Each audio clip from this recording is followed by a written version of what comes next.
जोहार नमस्कार।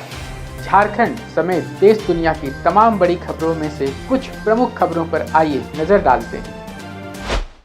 जोहार दर्शकों, स्वागत है आपका आज के ताज़ा समाचार बुलेटिन में। हम आपके लिए लेकर आए हैं झारखंड और देश दुनिया की 30 बड़ी खबरें। तो चलिए बिना देर किए शुरू करते हैं।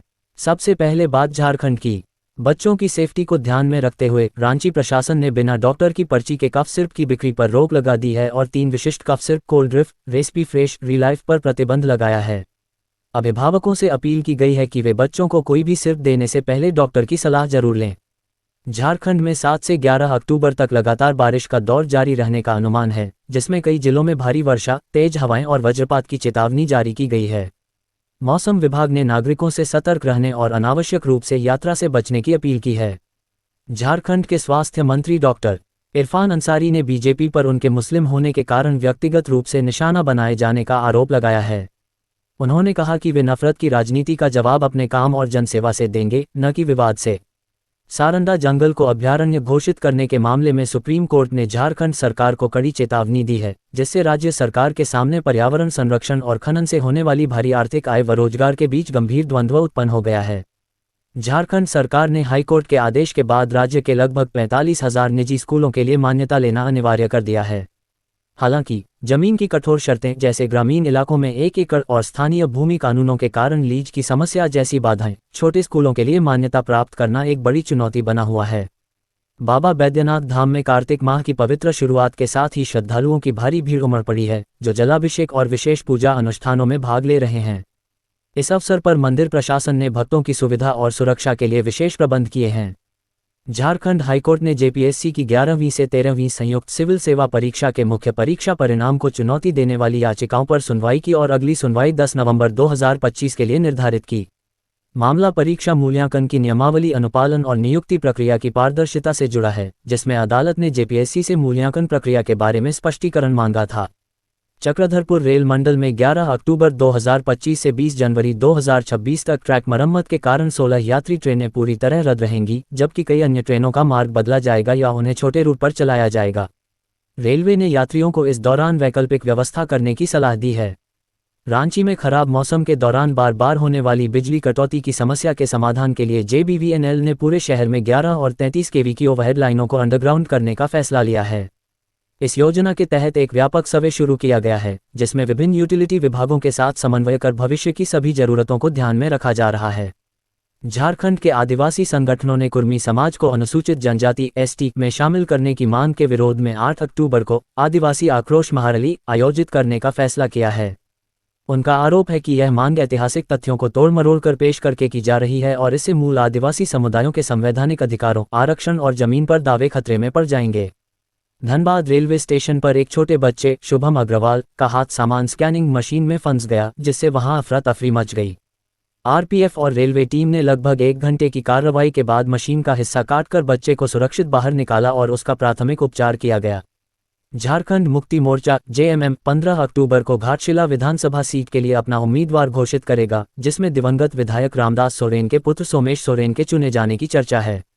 निर्वाचन आयोग ने झारखंड की घाटशिला विधानसभा सीट के लिए उपचुनाव 11 नवंबर 2025 को कराने और नतीजे 14 नवंबर 2025 को घोषित करने की घोषणा की है। यह उपचुनाव झारखंड मुक्ति मोर्चा के पूर्व विधायक रामदास सोरेन के निधन के कारण आवश्यक हुआ है। आजसू पार्टी अध्यक्ष सुदेश महतो ने कोटशिला में रेल टेका आंदोलन के पीड़ित परिवारों से मुलाकात कर उनकी कानूनी लड़ाई का पूरा खर्च उठाने का आश्वासन दिया। उन्होंने इस दौरान बंगाल पुलिस की रोक को नाकाम करते हुए कहा कि शासन का उद्देश्य जनता को डराना नहीं, बल्कि उनकी सेवा करना है।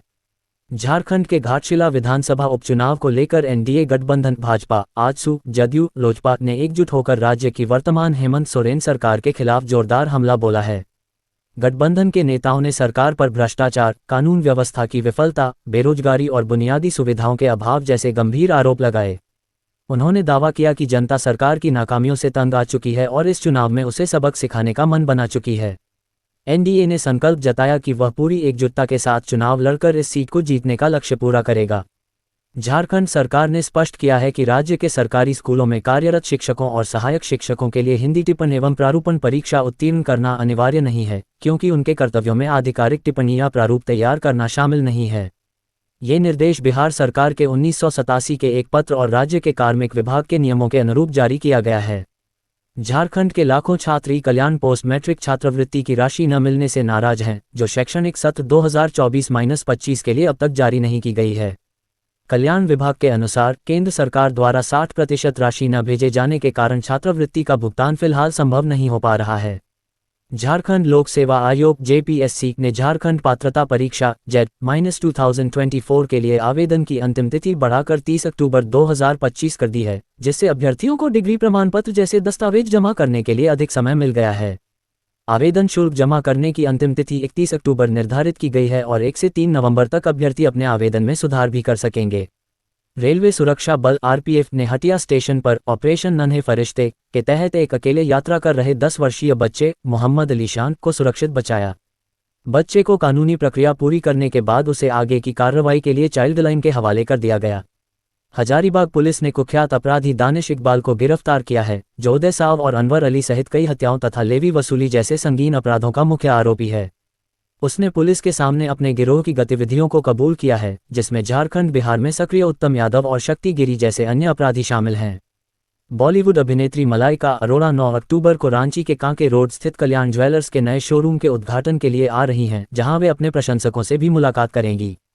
अब देखिए राष्ट्रीय सुर्खियां। सुप्रीम कोर्ट ने लद्दाख के जलवायु कार्यकर्ता सोनम वांगचुक की जेल से रिहाई की मांग वाली याचिका पर सुनवाई करते हुए केंद्र सरकार और लद्दाख प्रशासन को नोटिस जारी किया है, जिसमें उनसे ये स्पष्ट करने को कहा गया है कि वांगचुक को रिहा क्यों नहीं किया जाना चाहिए।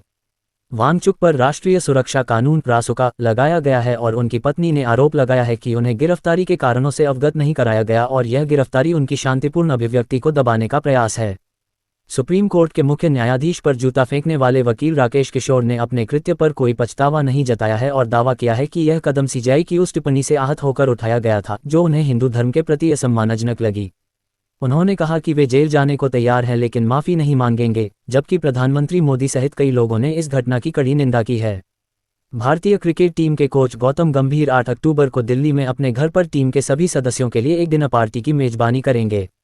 यह आयोजन भारत और वेस्टइंडीज के बीच दिल्ली में होने वाले दूसरे टेस्ट मैच से पहले टीम के आपसी तालमेल को मजबूत करने के लिए रखा गया है। Bihar technical service commission BTSC ने जूनियर इंजीनियर के 2747 पदों पर भर्ती के लिए अधिसूचना जारी की है, जिसमें सिविल, इलेक्ट्रिकल और मैकेनिकल शाखाओं के डिप्लोमा या डिग्री धारक आवेदन कर सकते हैं।